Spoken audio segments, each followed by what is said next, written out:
So we were super excited for Rat Queens Volume 3, and we're super disappointed. We had such high expectations, and we were dropped on our asses. Oh my God. It was. Everything we praised about it kind of like died. I mean, it started out pretty solid. Like, I liked the beginning. I did. So a lot of random events happen as like filler almost. Mm-hmm. Like sometimes it gives you important things or sets something up, but really you're like, why does this have to happen now? It kind of got like reminded me of Batman, Superman, where it's just like plots everywhere. Yeah. Take them. You get a plot, and you get a plot, and you get a plot, but you don't get a plot, D, because nobody likes you. I like D. She's probably the most interesting. And she's the most interesting plot coming up. Yeah. Right? Like if they had set up her plot and Hannah's plot and just left it at that, it would have been cool. But basically what happens is Hannah is trying to rescue her father, who has staged a coup against the Magical Council.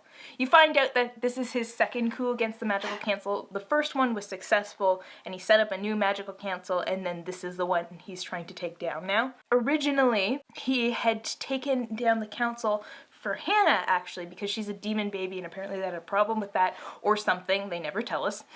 And they murdered Hannah's mother for some necromantic magic consorting with a demon. I don't know, it never says. It's just they didn't like her, and so they bumped her off.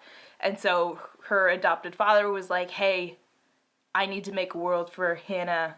I'm taking you down. So he does. And now the new council is doing what the old council was doing and being very restrictive. That was like information that could have been like well given to you, like properly given to you, but it was given to you in like 2 pages, and you're like, wait, what?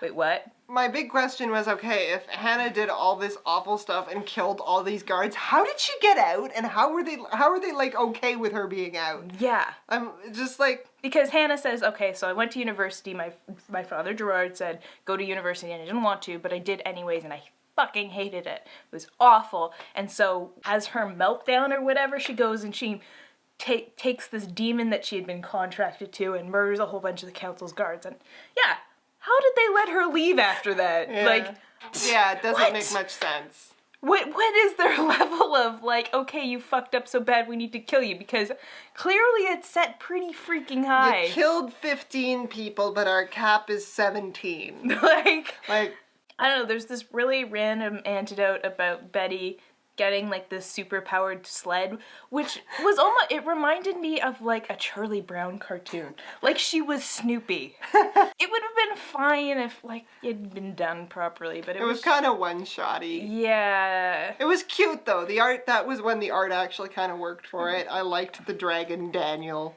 Yeah. He was funny. The whole like dragon candy thing was great. Yeah, that was fine, but like it had a place, and it wasn't where it was. Please don't eat me. It was like one of my favorite panels. But yeah. We finally find out what's going on with Dee.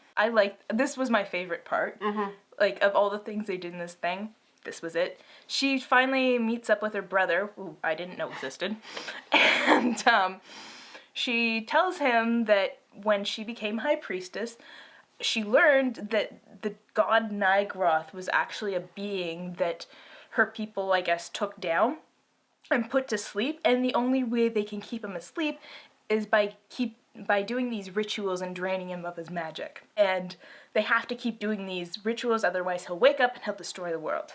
Lovecraft. Yeah.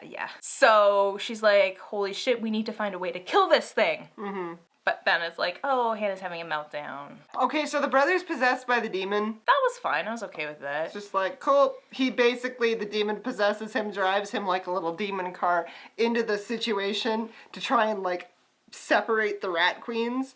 And I mean, that could have been done better if we had seen more reason for conflict before, and then he could have been like the final, like, over the edge thing. Or if they had set him up from the beginning as this wedge and slowly, like, inserted himself. Yeah. But it was more like he was in the last 10 pages of like, hey, look at me, I'm being really super annoying. You're friends with Hannah? Oh, she doesn't have friends. Like, okay, guys, it's called talking. There's a lot of talking. But there's no... Hannah just has her hands over her ears and going la la la la la. It felt so out of character. The one scene I was thinking of was, I think it was at the end of the first one, where Violet gets stabbed, and she wakes, they're like, no, we have to go after the guy who caused all this shit. No. Violet wakes up and she's like, if Betty says that it's handled and we love and we trust her, so we're going to let it go. And I was like, bam, that's perfect, that's amazing. That is exactly who these girls are. They trust each other, they rely on each other. And then in Volume 3, they're like, what? Like, the whole thing is, Hannah gets captured and she gets held. And, like, she agrees to being the demon's, like, plaything. And it's just implied that the other three left her there. Or something. Yeah. Like, we totally have to get her out. And then the next picture is them on a ship, and you're like... 3 months later. You're like, what is going... Yeah, so, like, Hannah basically at the end has this complete She cuts her meltdown. hair. She does the stereotypical... gets like a punk rock haircut because she's bad now. It was silly. It was, yeah, a lot of it was silly.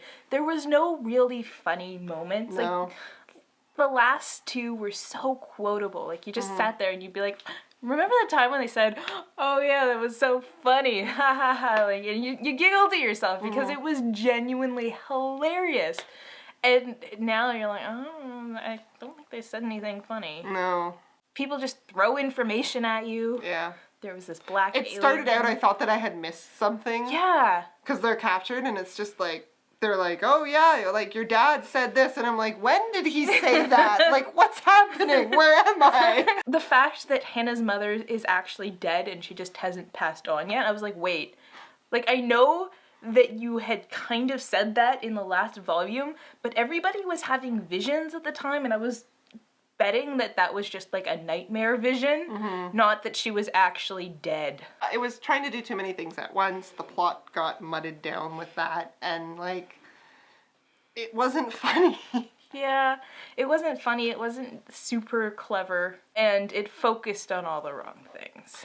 But the one thing that I did love about it was because it had the special, like, random one-shot comic with Braga. That was amazing. Braga!